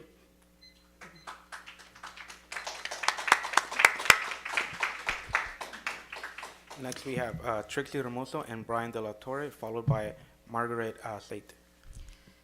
Good evening, Board President and Board of Trustee members, friends in the community. Our names are Trixie Ramoso. And Brian De La Torre. We are parents of that said 6th grader at Carver Academy. I'm here to first ask you, do you exercise or run regularly? Please raise your hand proudly if you don't. Okay. Well, yeah, we don't. But we have ran, more walked, to Carver track practices this year on Tuesday and Thursday mornings with our sixth grader. The kids even run on rainy days. So last Thursday, when we learned that the district canceled this year's elementary school-wide track meet, our kid, his friends, obviously us who've been waking up early to run with him, are very disappointed. We understand that the district has many demands and issues, but the sudden change has kids sad and schools scrambling. Please don't let timing, equipment, nor staffing rain down on this annual event. Ask us, involve us, run with us to winning back the kids' smiles. Please reschedule or modify, keep this year's track meet for the elementary school-wide kids. My last question, who will run with us to make this happen? Wish you could raise your hand too. Thank you.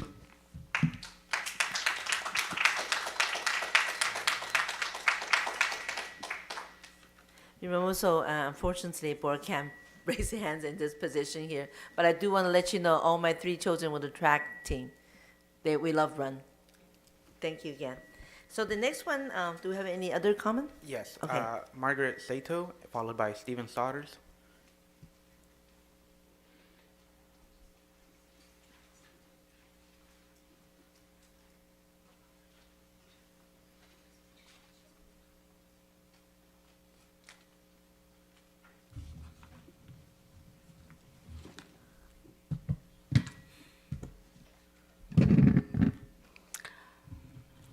Honorable board members, members of the community, my name is Margaret Saito. I went to the town hall recently, and these people do not want their schools closed, okay?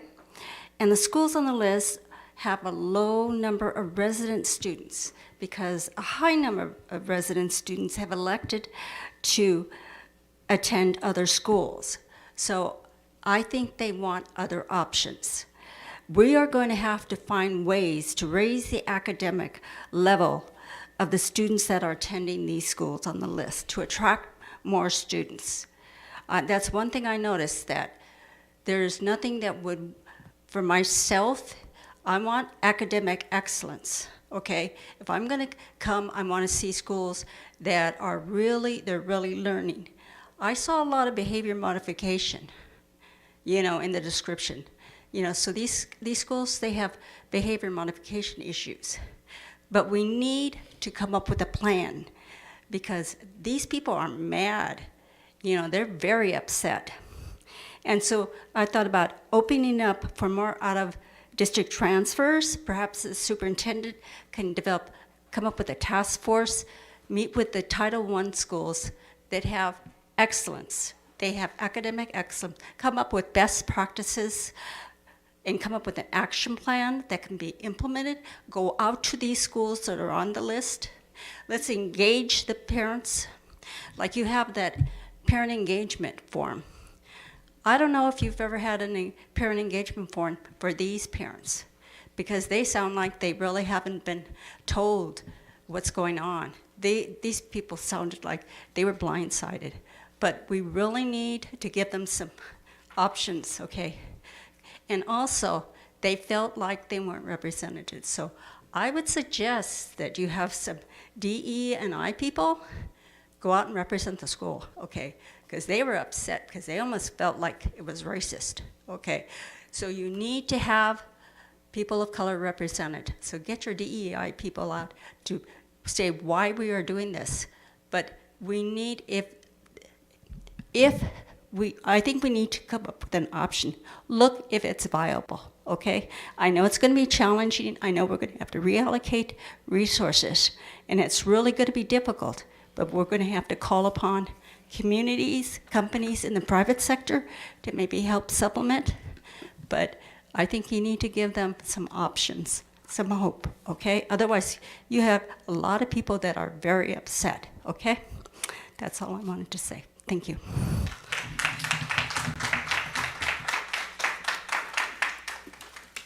Up next, we have Stephen Sodders, followed by Julie Kim.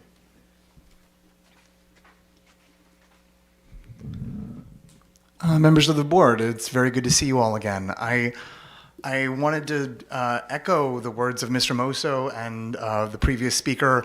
A theme that seems to be emerging is, involve parents. Get us involved.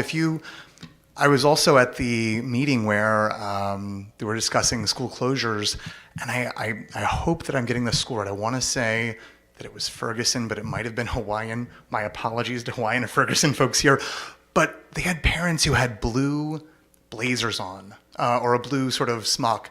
And it was indicative of parents who were volunteering their time on campus to help, improve. I think they were volunteering for, school and after school things, but they were being actively involved. I know from another person in the district that at Nixon Elementary, there's dads of great students, and dads are actively welcomed onto campus, during the morning and during other times of the day. And you won't find a more passionate advocate for students or schools than parents who've been actively invited to take part in that. And it's a resource that, as they said, not only doesn't cost money, but it brings so much more than the value, the monetary value you'd have to get if you paid people. You're getting people truly invested in their schools. I can say from my own experience in 2018, well before any sort of difficulties I've had this year, I offered to run a chess club at my school because I can play. I can play enough to teach 8-year-olds. And not embarrass myself until they get to be like 5th grade. In 5th grade, we would need someone else because I would embarrass myself. They would soon get beyond the basics and I would be there. But I made that offer, and the explanation that I got for why it wasn't doable was that if a program begins and then someone is not able to continue it, that parents get upset about that. And I thought, well, I understand that, but if we don't have the program to begin with at all, what's happening? It was just one example where, again, I would love to have had the opportunity those other parents had to be involved, and it wasn't sort of made possible. And it ties in with the issues we've had with declining enrollment. The Rico family from Ferguson came, and they pointed out in the data that the greatest percentage of students we've lost are actually students who do not have economic need. Students without economic need was this huge, overwhelming majority of students that have gone. So it seems that students without economic need are leaving either because in that demographic they weren't born, or the places where they live, they're not able to get housing. But there's a chance, I know anecdotally at least, that from one family, anecdotally, that they were, Stowers is their local home school, they live there, but they elected to send their students to Los Alamitos because Los Alamitos had a chess program after school, had these other after school programs. So with all the respect for AYA and YMCA and all the wonderful organizations we've got providing after school services on our campus, if we could bring up our level of after school programming and other things, we could make our schools places where, again, families feel as though we're offering, services that are competitive with other districts. And so I think that's an opportunity to look at, because if we improve that across all schools, we can keep more students in ABC, and that will help our declining enrollment sort of issues. It was fantastic to see the local control and accountability presentation.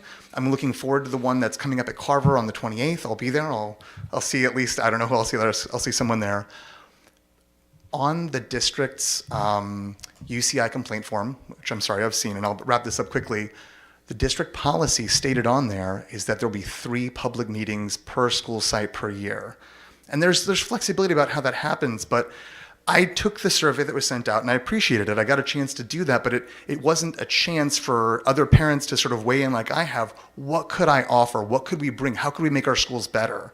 And I think 3 of those opportunities a year, as is board policy, if it were really implemented, would give us a chance to feel invested, feel heard, and all those things. So I'm glad we got to come and celebrate earlier. And before I go, thank you. The bathroom policy I addressed last time has been changed. No one says thank you after these things. So thank you. You only hear complaints and never thank you. So thank you, because you all, thank you for whomever and however that process happened.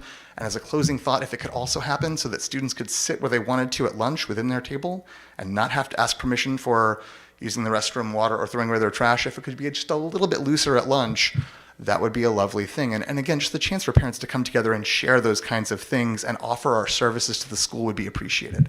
Thank you all so much for your time. Take care.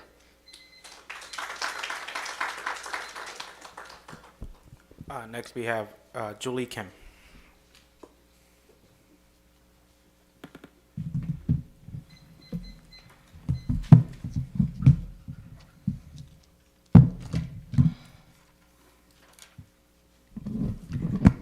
Hello, board members. I just wanted to also say thank you for any changes. They weren't announced. I don't think all children know and all parents don't know. They're still confused, but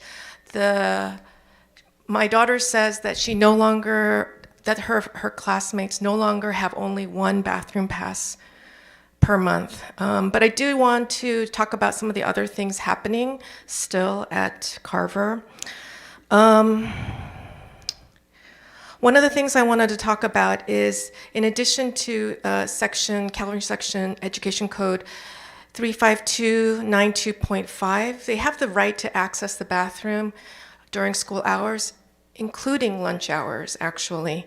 And according to the Code of Federal Regulations, Title VII, Section 210.10, subsection A, subsection 1, subsection I, schools must make potable water available and accessible without restriction to children during lunch, right? So the fact that the kids are restricted from the potable water that they're required to have in CSC Title VII, Section 210 at all hours, including lunch, that makes it a violation. The CDC recommends that all students have at least 20 minutes for lunch once they are seated. They included the clause once they are seated. If you have 90% of the students getting up to get school lunch, right, free school lunch, and they take 5 to 10 minutes to get to their seats, it's already 10 minutes there. Only 10 minutes left for lunch, 10 to 15 if they're fast. If they're in the beginning of the line, maybe they have 15 minutes of lunch. If they're at the end of the line, they get 10. So we're not fulfilling the CDC recommendation either. According to California Senate Bill 291, mandates a total daily amount of 30 minutes outdoor recess a day. That is going to be included in the California Education Bill as of the next school year. But what I want to mention in conjunction with that is the other interesting thing about recess. It also prohibits educators from withholding recess as a punishment, which I can report has happened as recently as 2 weeks ago. An entire class was collectively punished for the actions of a few. According to Geneva Convention Article 33 and ratified and signed by the United States executive and legislative branches, it prohibits collective punishment. No person can be punished for the offense that he or she has not personally committed. So if I say you did something, you all will be punished as a result. That is what we're teaching our children. That doesn't seem fair, does it? But that's happened as recently as 2 weeks ago. And for what are the infractions that are so bad? Recess time is taken away for incomplete homework, minor class infractions, failing to line up straight enough in a line as you walk from one place to another. The most interesting thing is once you finish your 10 minutes of lunch and people are excited, they want to go to outdoor recess, you stand in a line, and if you step out of line while you're waiting for everybody else to finish, then everybody in the that lunchtime slot gets punished for withdrawal of recess minutes. I think what the kids are starting to say is it's not Carver Elementary, it's Carver Penitentiary, because those rules don't exist at schools, they exist at prisons. Thank you.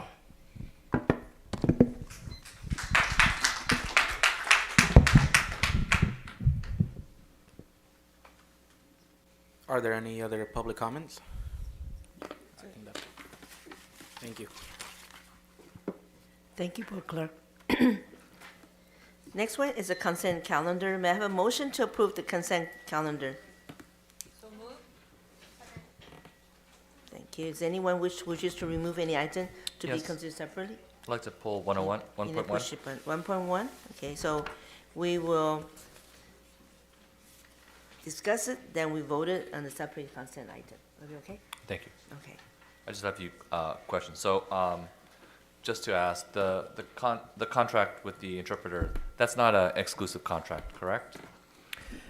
No, that is not an exclusive contract, and it was done in the fact that we could not find any of our own interpreters available to help with the town hall meetings because of the timeliness of the notice, and so we had to use an outside vendor that we've used for special ed services as well. Thank you. Thank you for getting those services arranged as on a short-term notice as soon as possible, because that was a critical element of that we can have actually people that can understand us and speak. So it is worth it. Thank you. So just kind of informational questions, right? That was it. So otherwise, all in favor, please, aye? Aye. 6-0. Now going down to action item. Okay, may I have a motion to approve committee member and student appointment to a board advisory committee?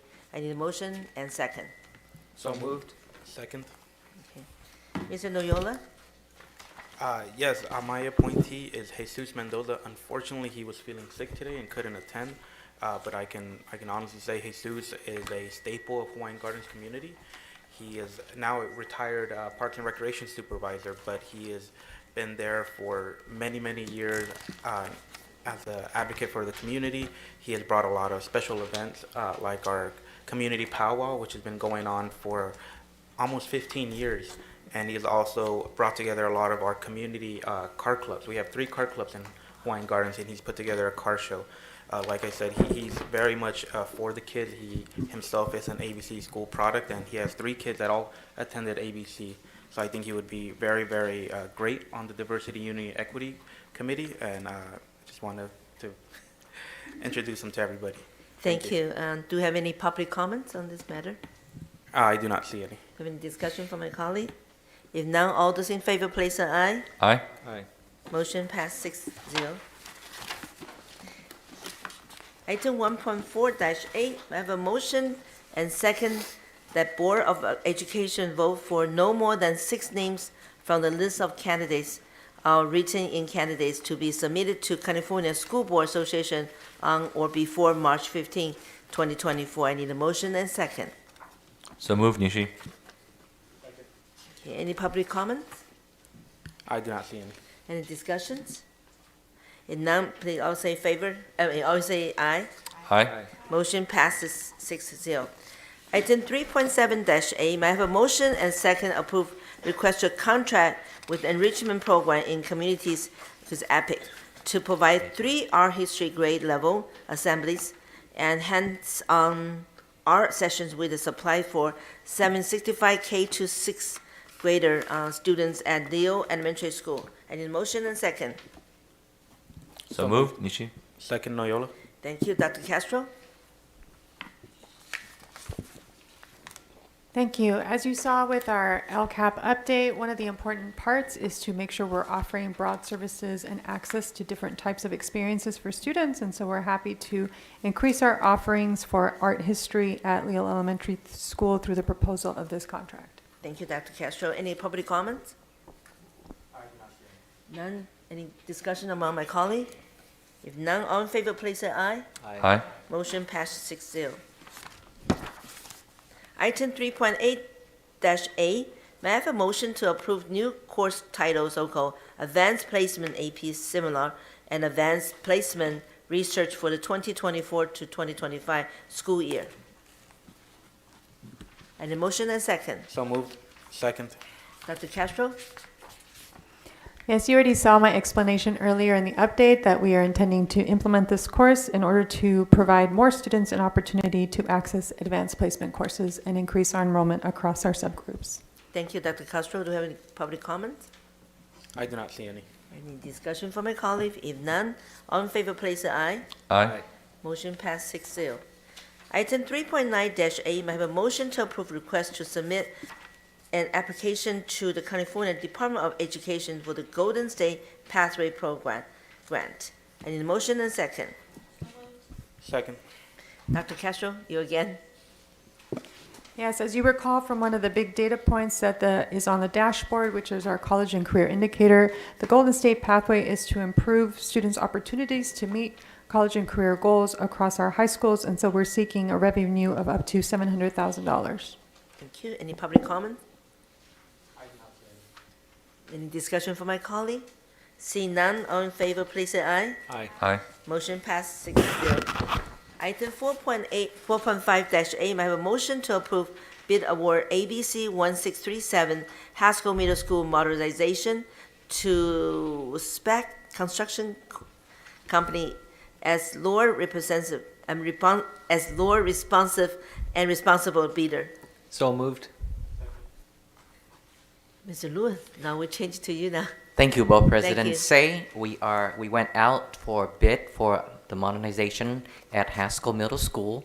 We are pleased to report that we received 5 very competitive bids, and we are recommending the board to award it to our lowest responsive and responsible bidder, Spec Constructions. The project will begin this June, right after school's out, and it's expected to be finished by the end of July 2025. Do you have any public comment? Any discussion from my colleague? There you go. I have Vice President Ms. Nishii. Just for the public, what are they actually building?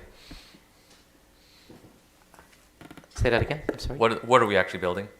You mean the modernization program? What does Correct. it involve? For this particular Haskell. So I will read that. So upgrading all classrooms, campus-wide, upgrades to the data infrastructures, including fiber optic, fire alarm, and security systems. The school classroom will also have new classroom technology standards, including upgraded data cabling, upgraded fire alarm systems, and public PA system.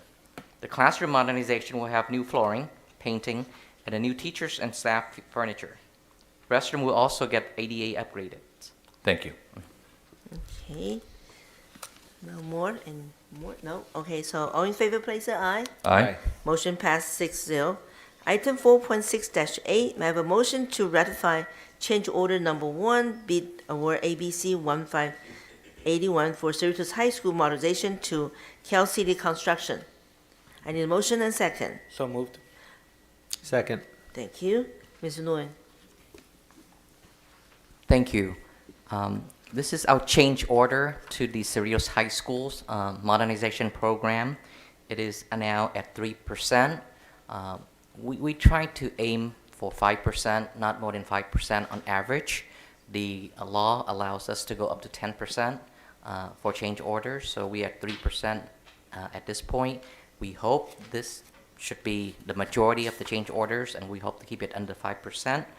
The electrical scope of work, the change was for $235,597 for the entire school. The electrical condition at the school was not what we thought in the as-built, so we have to do additional work on that. That's for the entire campus.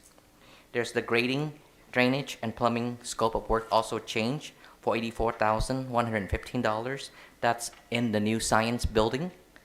And also for the framing work, that's in the admin building by the new media center for $981. So for a total of $376,693.65, and that's 3% of the contract amount.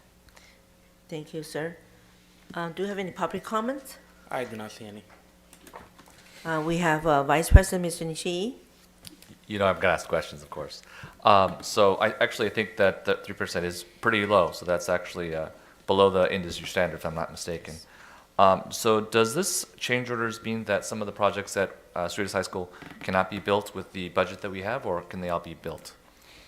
It's not a trade-off. So it's part of the contingency budget already. It's below our contingency budget. So the answer is nothing has been taken off. So everything, all the scope will be finished, plus these change orders. So that's great. That's a very good thing. Now I know that inflation has kind of eaten away a little bit at the budget. Did that reduce some of the scope that we could do at Cerritos High School? It's a little bit separate issue, I understand. Thank you for the questions. The voters approved Measure BB in 2017. Since that time, today is 2024, construction inflation has increased by about 30%. 30%? Correct, since 2017. Wow. Yes. Public construction's inflation, right? So we are trying to focus on the priorities set by the board. If the board remember, safety and security, right? The steps, technology in the classrooms, modernize the classroom first, and then parity, and then sustainability, right? And the other one is equity. So equity and parity. So long answer to your question is that no, we have been able to keep all the scope as promised in the facility master plan intact with the budget we have. We will have to supplement that with the district-owned facility funds, should we need to. After the middle school, we are looking at the 19 elementary schools to modernize. At that point, we are hoping we'll get some state matching fund, should there be a state bond program. Okay. And so other schools are not being shortchanged by this particular change order or any of these costs or increased costs? It's, Not at this time. Yes. Not at this time. So GAR is not going to have any negative That is effect. correct. That's great. So that's really good construction management. That's something to be allotted, actually. If you have 30% increase and you only anticipated 5 to 10%, which was really generous at the time, that's an amazing feat. And you've only taken a little bit out of our deferred maintenance. That's even better. Yes. So thank you. Thank You're you. welcome. All in favor, please say aye. Aye. Motion passed 6-0. Next one. Next one is information item 1.5-1, results of site visit reviews and uniform complaint data for 2023 to 2024 second quarter. Dr. Zillow. Thank you. As you can see in the book, we had no complaints in regard to instructional materials, facilities, or teacher vacancies or misassignments. So everything in terms of our work and what we're responsible to do for this report went well. Thank you, Dr. Zillow. Next one will be our board member reports. We have board member Mr. Beach. This will be my quickest report ever, Madam President. I attended a watchdog meeting, and I recommend all elementary schools try to implement a watchdog program at your schools. It makes a huge difference. I'm a watchdog at Nixon, and just love volunteering there. Second, I attended an around-the-world dance performance at Nixon. There's another one this Friday. I think Vice President Nishii might join. They do dances from all over the world, and it's really fun to watch. So I recommend that as well. Thank you. Thank you, Mr. Beach. And next one will be our Vice President, Mr. Nishii. Thank you, Madam President. So I'll be pretty quick. I went to Whitney Talent Show, which was really fun, actually. Sold out shows. I can't believe it. 2 nights going. Star Wars New Year's was also an amazing treat. I don't remember being at a Star Wars New Year's celebration because I always go to Leal's, but it was really very creative, and I really thank the teachers for that. I also had the opportunity to, I want to announce to the board that on February 24th, 2024 at El Segundo, they're going to have a budget update as to what's going to happen with the next thing in terms of being able to talk to our legislatures and determine what our priorities are with money. That would be a great opportunity if you'd like to speak to one of the people who are head of the Education Committee. And if you have specific priorities that you'd like to advocate for an NSBA, then of course I'd be willing to hear whatever you have. Of course, obviously, in relation to the Brown Act, we would have to do it a certain way. Finally, want to thank staff. I'm going to miss somebody, so I totally apologize for that. Mr. Glonchak, Dr. Carol Castro, Dr. Weiss, Dr. Balbuena. There's just so many people at the district that have actually been a part of this program. I have to thank Janet Fuji, Kei Oda, Nancy Oda, or actually Kyoko Oda, and Jenny Chomori for, and also Council Member Yokoyama for bringing his father to an elementary day of remembrance. And so this is the one-of-a-kind program. No other district that I know of in the country has this type of program where we intentionally go to all of our schools the best we can. This year we went down to the 5th grade level, and despite some technical difficulties, we actually got a better program than I can ever imagine. They hit all of the issues, talking about it's not a Japanese issue, it's a civil rights issue that affected 120,000 Americans and foreign-born persons, Japanese, Italians, Germans. All of us are affected by civil rights issues. And the fact that our country, I think Daniel Inouye said, we have the best country in the world because we're the only country that can say, I'm sorry, and learn from it.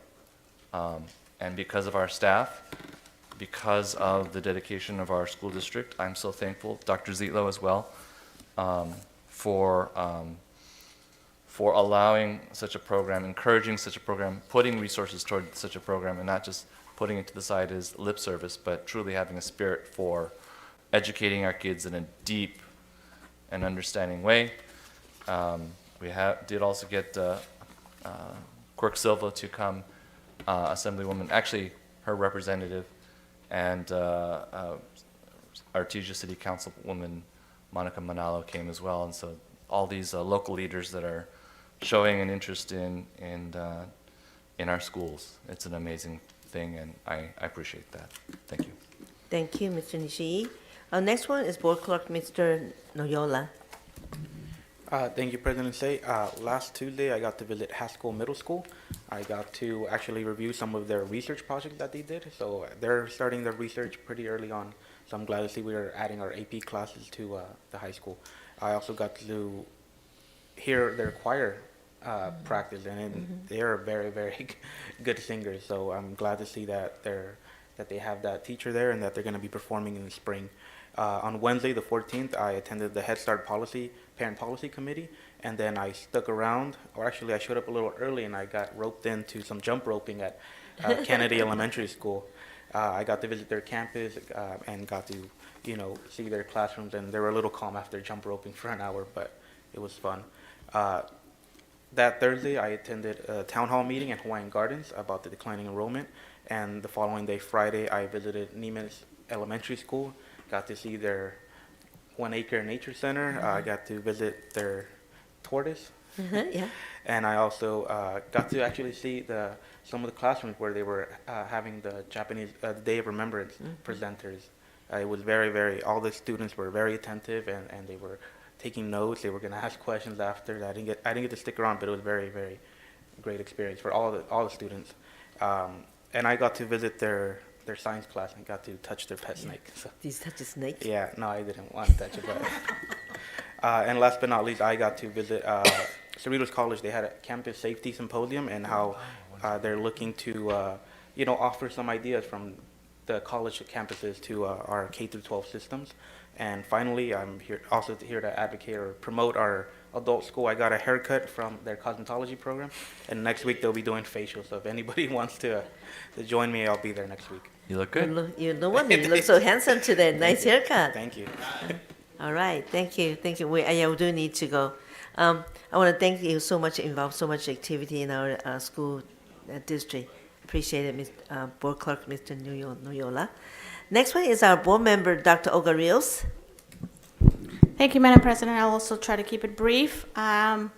I did attend the Day of Remembrance, and it's such a privilege to be able to hear firsthand the story of these survivors and the message that they bring, which is that, this was done once and hopefully it will never be done again, and that we all have a responsibility to make that happen and to keep their story alive.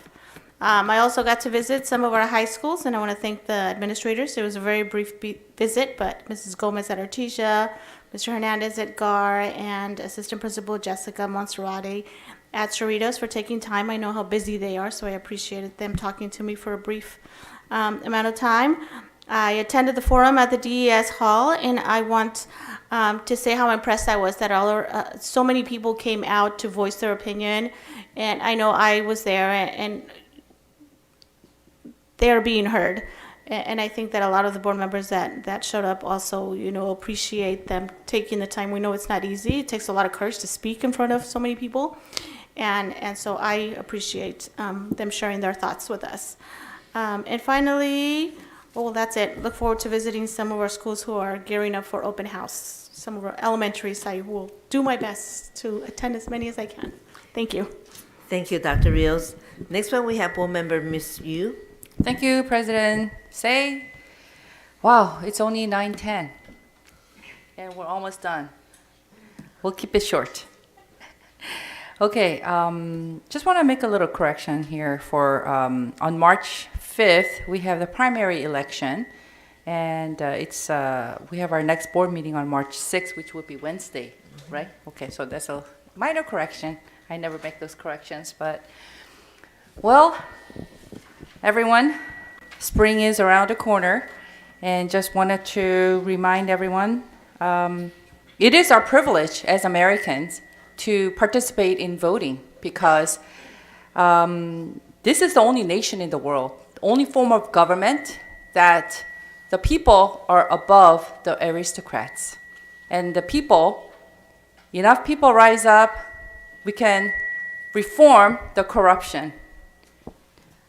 2 million people moved out of California, and that's one of the reasons why we have declining enrollment. So really, really hope that we can really participate and do our duty. And I think that wanted to share that this year marks the 50th year of my family's immigration to this country. And we can no longer use, I'm an immigrant. No, we're not renters anymore. We have to take ownership of this country and do what we can for the future of our children. So just want to encourage everyone to do your duty too, because this nation is all about we the people and for the people. Thank you very much. Thank you, Mr. Yu. Announcement, next regular board meeting will be on Wednesday, March 6th. Normally it was always on Tuesday due to election, so the day is on Wednesday, March 6th. I want to remind everyone, including my colleague here, 7 p.m. will be boardroom here. I also want two other events, very special, important event to the Asian Chinese people. One is the Formosa Senior Citizen Association to have a special event celebrate. This is a big event on the two organizations. It's on February the 22nd on Thursday. And there's another one, Cerritos Chinese American Senior Citizen Association will be on the New Year Lunar celebration. Will be on Saturday, February 24, 11 to 2:30. If my colleague would like to go, please let me know so I will save the seats for you folks. Okay. And then the committee meeting. School facility capacity and decline enrollment will be at the board ad hoc committee will be on Wednesday, February 21, which is tomorrow, 6 p.m. at our district office boardroom. Finance Audit Board Advisory Committee is on Thursday, February the 22nd at 6 p.m. in District Conference Room. And last, Citizen Oversight Committee, which is on Tuesday, February 27th, 6 p.m. They will be at the District Conference Room. Yeah, two more, I think. Yeah. Strategy, strategy. Planning Board Advisory Committee will be on Tuesday, February 27th, 2024 at 5:30 p.m. The location will be IT, huh? Lab, okay. All right, this is the first time, okay. The Legislative Policy Board Advisory Committee will be Wednesday, February the 28th, 6:30 p.m. at District Conference Room. Now we'll go down to second public comment. Do we have any? I didn't put it in there, Yes, I believe so. Yeah, just put it, but yeah, finish it. Yeah. Okay. I'll be short too. I know y'all trying. You can fill in afterwards. Yeah, no problem. No, that's not an Like issue. the way you think. No, it's okay. You can fill it after. Go ahead, Arnie, go ahead. Yeah. Okay.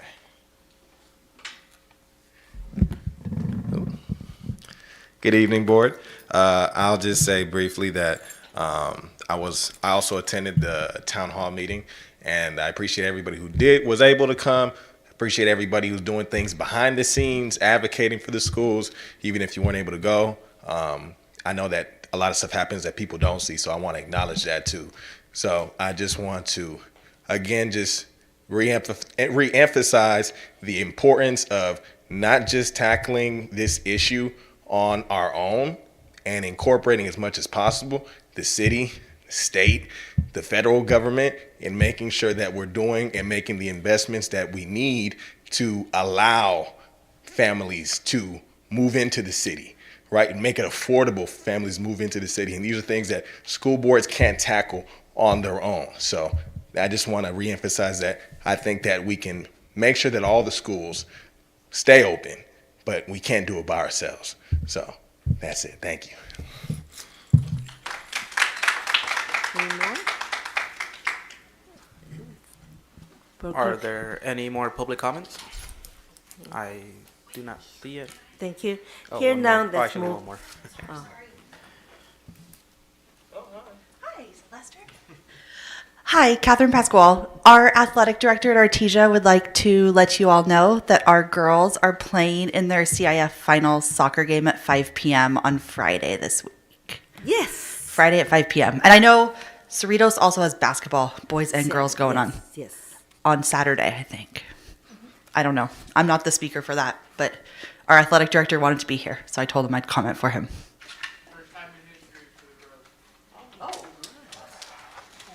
Okay, thank you. Just gonna put this right here. Thank you, Arnie. Thank you. A quick question: do we know the Zoom link? Is there no more Zoom? No more. No more Zoom. Oh, okay. Okay, now I'm going to move you to adjourn tonight. May I have a motion and second? Second. All in favor, please say aye. Aye. The motion passed 6-0. Good night and have a safe night.